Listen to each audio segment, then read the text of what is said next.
नमस्कार, स्वागत है आपका केदार खन्ना एक्सप्रेस न्यूज़ में। और मैं हूं भानु प्रकाश भट्ट। मैं इस समय मौजूद हूं स्वास्थ्य केंद्र बसु केदार में। क्यों मौजूद हूं ये मैं आपको दिखाऊंगा। आप देख सकते हैं यहाँ पे काफ़ी लोग इकट्ठे हो रखे हैं और क्या कुछ यहाँ पे हो रहा है मैं आप देख सकते हैं यहाँ पे।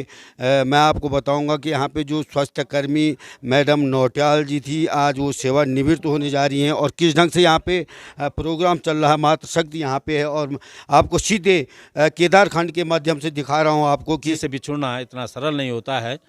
तो इतने बड़े क्षेत्र से जुड़ा हुआ व्यक्ति आज लंबी सेवा देने के बाद घर घर में जिसकी पहचान हो, हर व्यक्ति से, हर बच्चे से, हर बूढ़े से, पूरे क्षेत्र के लोगों से, जिस व्यक्ति की इतनी ज़बरदस्त पहचान हो, हर घर में जो सब उनको जानते हैं, वो आज हमसे विदा हो रहे हैं यहाँ पर। तो विदाई का क्षण तो बहुत कारुणिक होता है और हमें बहुत हम बोल नहीं सकते हैं कि हमें कितना दुख हो रहा है इनको विदा करने में। लेकिन हम चाहते हैं कि इनकी अपनी सेवाएं उसके बाद भी समाज को देती रहें और दीर्घायु हों, इनका परिवार खूब फले फूले और पूरे क्षेत्र का आशीर्वाद इन पर बना रहे।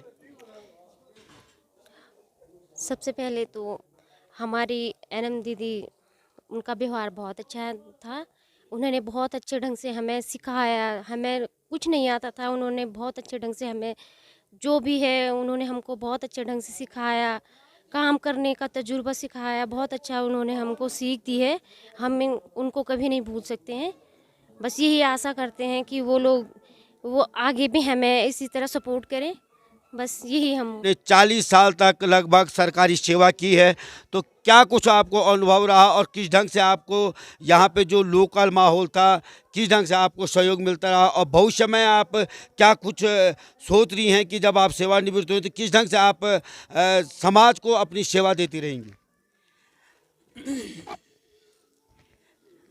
मेरा अनुभव यही है कि मैंने अपने क्षेत्र में मतलब अपने परिवार, अपने घर गांव की तरह कार्य किया है, इसलिए मेरे को सहयोग सभी ने दिया है।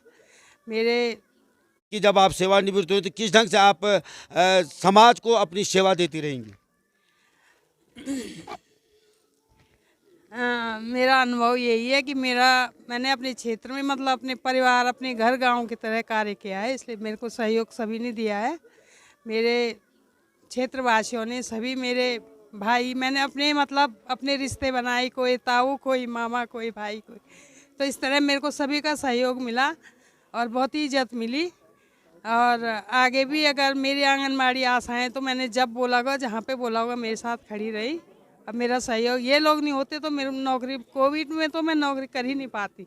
इन लोगों का सहयोग रहा और मैंने बराबर अपनी सेवा दी और वो मेरा कर्तव्य था, वो मेरा धर्म था, सेवा करने के लिए। आगे मैडम, आगे ये लोग आपसे बात की जाए तो आगे क्या समाज सेवा आगे जहाँ पे मेरी ज़रूरत होगी मैं वहाँ पे सेवा देने को तैयार हूँ। कैसी भी, कहीं भी, कोई ही किसी क्षेत्र में भी अगर मेरे को बोलेंगे, मतलब कुछ मेरे लायक होगा, तो मैं तत्पर खड़ी हूँ। तो आपने सुना कि मैडम नौटियाल फिर भी समाज सेवा के लिए तत्पर हैं और इन्होंने कहा कि जब जब भी मेरी जरूरत, क्योंकि जिस ढंग से आपने समाज में सेवा दी है, इस स्वास्थ्य केंद्र को संवारा है, सजोया है, तो आपसे उम्मीद क्षेत्रवासियों की भी है और आप भी का भी यही है कि मैं भविष्य में भी इसी प्रकार की सेवा देती रहूँगी। और अब मैं नौटियाल जो इनके पति हैं, आपने भी सरकारी सेवा की और स्वास्थ्य विभाग, सबसे बड़ी बात है कि आपने भी स्वास्थ्य विभाग में सेवा की। नौटियाल जी, मैं जानना चाहूँगा कि कौन सा जो ये क्षण है वो विदाई का समय होता है और आप भी सेवानिवृत्त हुए हैं, और क्या उम्मीद आप करता है कि किस ढंग से आपने सेवाएं दी हैं और आप किस ढंग से फिर भी सेवा देते रहेंगे? हम तो इस विभाग में 2 पीढ़ी से जमे, हमारे पिताजी भी इसी विभाग से स्वास्थ्य कार्यकर्ता से भी वो हुए हैं, रिटायर हुए हैं। हमारे एक भाई भी थे। मैंने भी यहाँ 40 साल नौकरी की, मेरी मैडम ने भी यहाँ नौकरी की, और हमें तो ये विभाग पूरा डिपार्टमेंट अपना परिवार जैसा लगता है।